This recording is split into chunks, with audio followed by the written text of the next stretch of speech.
So today I'm going to be installing new tires on my Yamaha Super Tenere, and I just thought I'd make a video showing how easy it is to do it yourself. So I've got a Rabaconda tire changer right here. I've had this for the last 2 years or so, and I've probably done about a dozen tire changes on it between my own bikes and friends' bikes. It really started coming in handy last year when I started going to the track with my RC390 here. Just being able to change my own tires, especially because I would go through a rear tire every 3 or so track days. It really saved on costs and time. And I just think it's a really good idea to have one of these. Well, not necessarily a Rabaconda, but being able to change your own tires. Just because, for one, it saves a lot of money because I can buy the cheapest tires that I can find online or try and get the best deal. A lot of tire shops around me, at least, for example, Cycle Gear, they charge $25 a tire if you buy the tire from them. But if you bring in your own tires, they'll charge you $50 a tire to change them. So any sort of savings you get online is just gone by the time you actually get these mounted and balanced. The other factor is time. Most tire shops that I've seen won't actually take your wheels off your bike. You have to do that yourself. So you need to have the tools and the space to be able to work on your own bike anyway. And taking the wheels off your bike is like more than half the battle, in my opinion, because you got to take the wheels off your bike, throw them in your car, take them to the shop and drop them off, or wait a few hours for them to actually mount and balance the tires, or you have to go back the next day. And between all that back and forth, by the time you actually get your tires back, you could have just used something like this to have done it yourself. So it saves you both time and money. And once you kind of get used to it, you can change out a tire in probably about 30 minutes without balancing it, and maybe 45 minutes with balancing it. I've actually replaced a rear tire on my KTM at the track. The tire was basically done by lunchtime, and I just didn't feel comfortable riding a few more sessions on it. So I just used my Rabaconda to pop the tire off, put a new one on, balance it all during lunch in less than an hour. So it comes in super handy, and I really like the Rabaconda because it also packs up in all into this one bag here, and I could just throw this in the back of my car. So yeah, today I'm just going to be installing the tires, balancing them, and show you how that process goes. So that's for the tires I'm going to be putting on the bike. When I first got the Super Tenere, it came on some Dunlop Trailmax Mission tires, which is like an 80/20 kind of off-road ADV tire. And I took them off because I figured I'm never going to take this bike off-road. It's a 600-pound bike. I'm not good at riding on dirt. So I just went ahead and put these Michelin Road 6s on, and for the most part, I've been really happy with them. I've got about 18,000 miles on the front tire, and it's about worn down. And on the rear, I've been getting about 9 to 10,000 miles out of each of the two that I've put on the back. And yeah, they ride well. They're quiet. I've had great wet and dry traction with them, so no real complaints. But I also want to start going off-road now, which I don't know why I want to take a 600-pound bike off-road, but I at least want to try some gravel trails, easy dirt roads, things like that. And you might be thinking, well, if it's just a easy dirt road, why not just stick with the Road 6?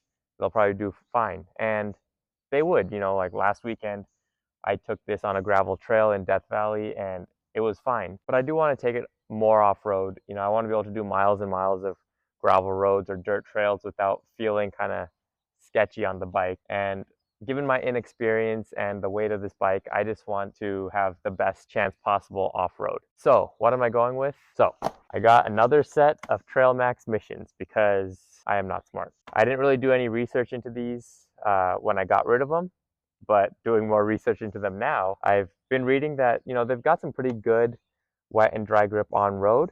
They're decent in very light off-roading situations, which is hopefully all I'm going to be doing on this bike. And they're supposed to last 15 to 18,000 miles, even with the rear tire. So they kind of seem to have the best of both worlds that I'm looking for, except maybe, ride quality might be a little worse because these are really stiff and they are probably going to be a little noisier. But yeah, I'm going with the Trailmax Missions, and I'm excited to get these on there. Before even setting up the Rabaconda, the first thing I'm going to do is make sure that the new tires are in the sun. That's just going to make sure that everything is softer, and while mounting and dismounting your tires, having more heat is always better, especially with these really stiff sidewall, like kind of off-road tires. Then I'm gonna take the wheel off the bike, probably just start with the front for now. And then I'm gonna put that in the sun as well, just to help soften this up as well a little bit. I'm not as worried about these tires because they are a little bit softer than the Trailmaxes.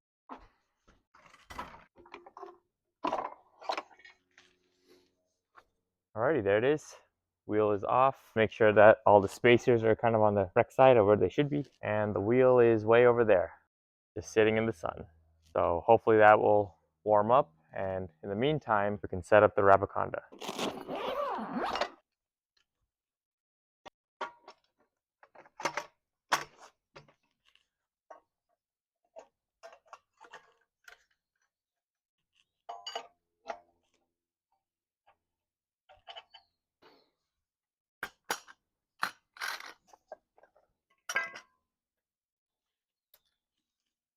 So now that the Rabaconda is all set up, we can go ahead and slide the wheel onto the spindle.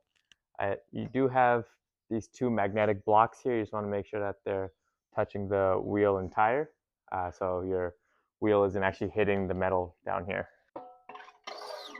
Now that's on, you can just go ahead and take the valve core out. And then what I like to do is just take some soapy water, some dish soap and water in a spray bottle, and just spray down the whole thing, the entire edge here.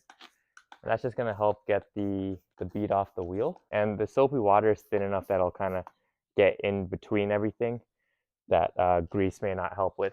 And then we're just going to take the bead breaker here, got to line it up with the edge of the wheel, or edge of the tire, so you're not hitting the wheel, but you're as close as you can.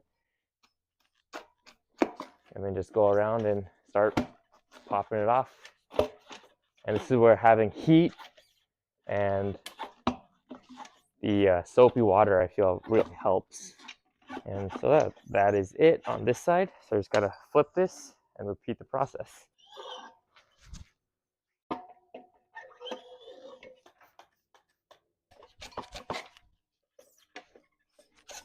Okay, so next up, we got to get the tire off the wheel now. And in order to do that, you have to actually prevent the whole wheel from spinning. So they give you this strap and you're just supposed to tie it around one of the spokes, which, to be honest, I'm not the biggest fan of doing, but I haven't broken one yet. So I'll just go around one of the spokes and then down underneath the stand itself, or underneath the base. It works a lot better if you have a cast wheel because you just get a big pin that goes right into the frame and kind of hold your wheel that way, but you can't use the pin, this pin, on a cast wheel, or on a spoke wheel, sorry. So anyway, that's gonna hold it still. Then we're gonna take our duck head attachment tool thing here and just put this on at the 6 o'clock position. I just leave this loose so it can kind of fit to the wheel properly, and then tighten it up, and then grab your tire iron and then hook this edge right here underneath your duck head so it doesn't actually touch the wheel, and hook that onto the lip of your tire. And then using a little bit of force, pry that up and over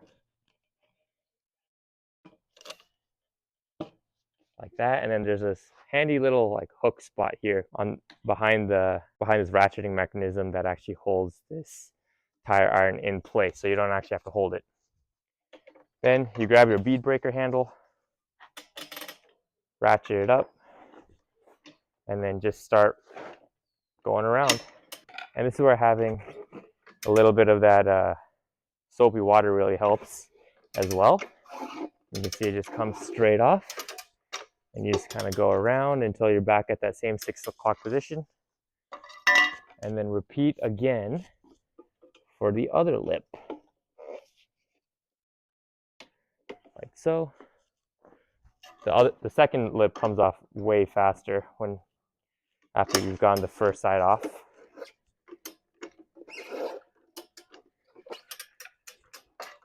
And that is it. One tire off. This next part is optional, but what I like to do is take the wheel off the Rabaconda and put it on the tire balancer that I have.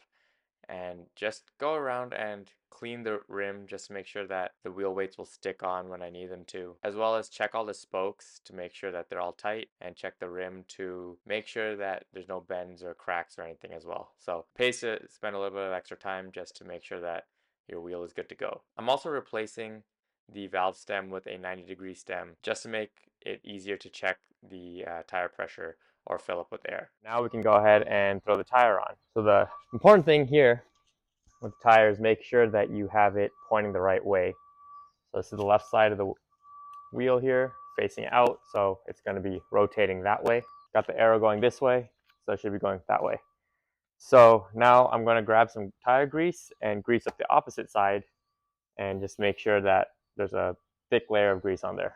I kind of feel like the more the merrier with this stuff, just because, especially with these stiffer tires, you're going to need a little bit more help getting this on. So I like to use a decent amount on there and then try and wipe off as much as I can later. On something like a track tire where it's a lot softer and I don't really have to struggle to get the tire on, I don't use nearly as much grease. Sometimes I just try and use water because I don't want the tire to slip on the wheel. But in this case, I think it should be fine. There's also this yellow dot here, and I'm going to assume that means that's the lightest spot. So I'm just going to line that up with the valve stem over there. Before I get the tire on though, let me restrap this real quick. And then hopefully I can just push this on without too much of a struggle.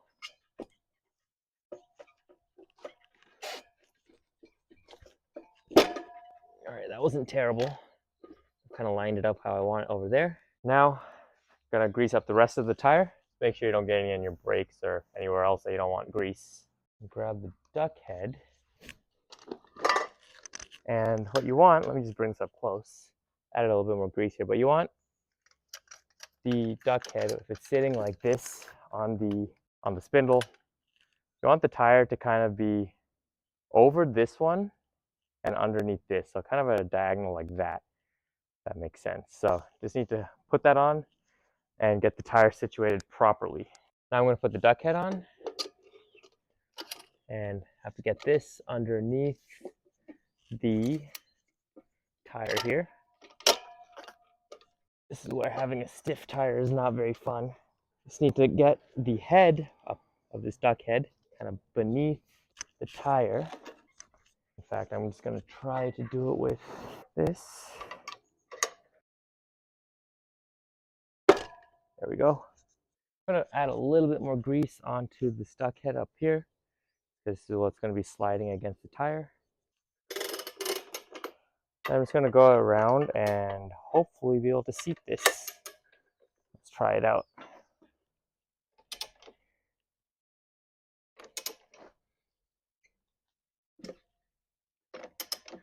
I think it just kind of popped into where I want it to be, so that's good. I'm going to grab one of these drop center tools. It's got a little spring, and just kind of push this in. That's going to make sure that the tire stays in that drop center channel.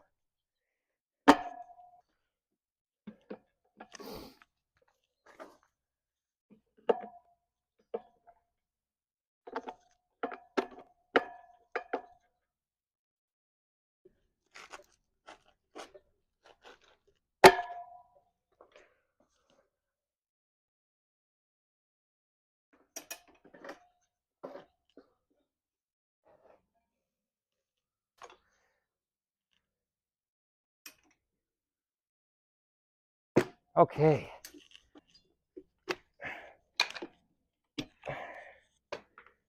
Tire is on. All you got to do now, remove the valve core and inflate it to seat the beads.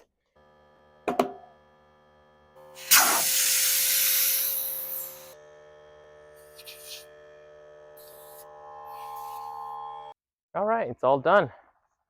Beads are set, tire pressure is set, just got to balance it. Static balancing a wheel and tire is fairly straightforward.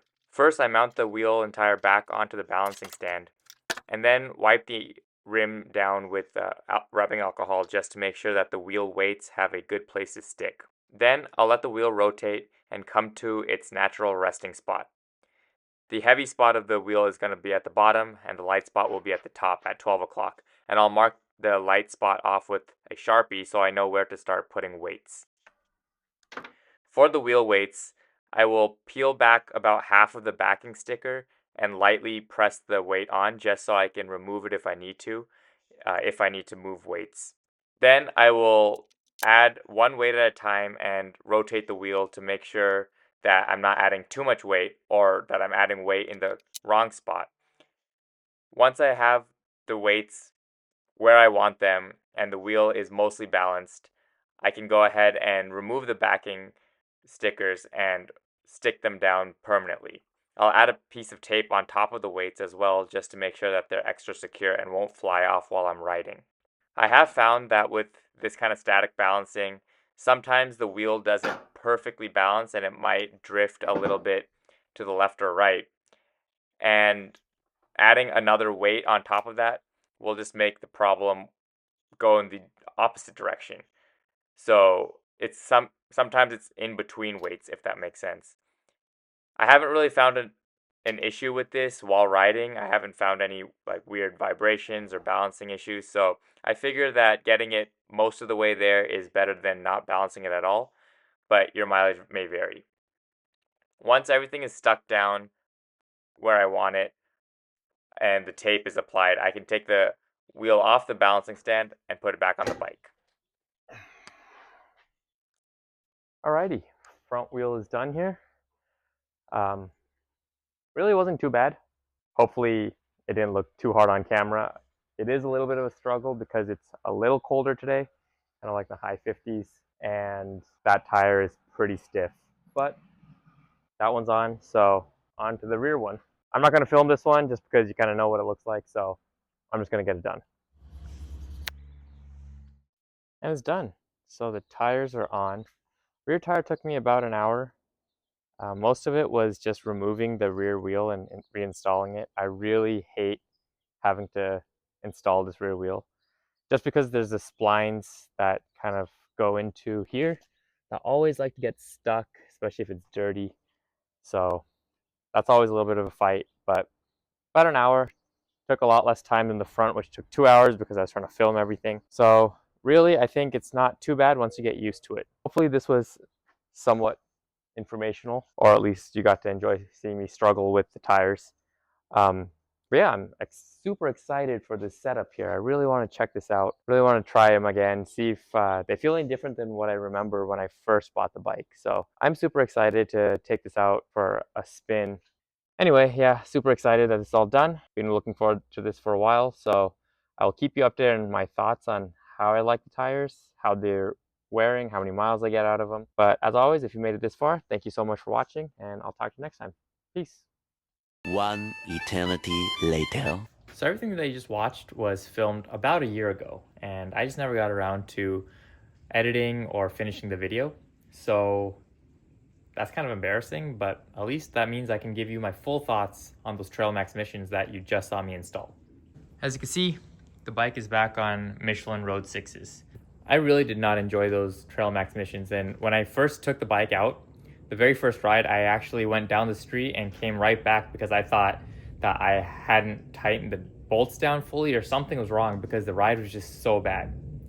That ended up wearing in a little bit, so it wasn't terrible, but they're definitely not as smooth as the Road 6s, and I mean, that's to be expected. But I just didn't really like the noise vibration handling of them overall, and just think that for an 80/20 tire, you're just giving up way too much on the street for not a lot off-road. I did take them off-road a little bit, and they just didn't feel that good to me. Again, definitely not worth the hit that you take on-road. I ended up doing the NorCal BDR, well, at least about half of it, and I just didn't trust the tires at all, so I ended up swapping them out for some more aggressive 40/60 tires just for that trip, and then using the Rabaconda, I was able to swap back to the Road 6s that I have now. Let me show you what the tires look like. So you can see my pile of tires that I need to get rid of, but they're right here. Over the past year, or I guess about 8-9 months, I was able to get about 9,000 miles out of these tires. And I mean, I probably could have gone a little bit more from the rear, but they were pretty much on these wear bars, getting pretty close. The main issue that I had though was the front tire was terrible. After about 7 or 8,000 miles, they started getting these bumps. Let me see if I can show you. You can see it's very bumpy right here. And that just meant that it didn't turn well. It felt terrible under braking, and in general, it just didn't feel good to ride on. Now, I never really had any actual grip issues, and they were fine in the wet and dry, but I was pretty shocked at how quickly these deteriorated. Maybe it's because I like riding on twisty roads more and I ride a little harder and the tires couldn't hold up, or, you know, this is just how they wear, but either way, I was not a fan. So overall, I'm just not super impressed with the tires. I don't think they're a good overall solution for on-road and off-road, even though they are supposed to be 80-20 tires. I just feel like they're not great on-road for what you get off-road. And if you have something like a Rabaconda, I would just get more aggressive tires for off-road use and then swap back to road tires for on-road use. Anyway, I'm never going to cheat on my Road 6s again. I love them, and just spending a year riding with something else made me realize how much I really do like the Michelin Road 6. Anyway, this is the actual end of the video, so thank you so much if you made it this far, and I'm going to try to start posting more again this year. Anyway, thanks for watching. Peace.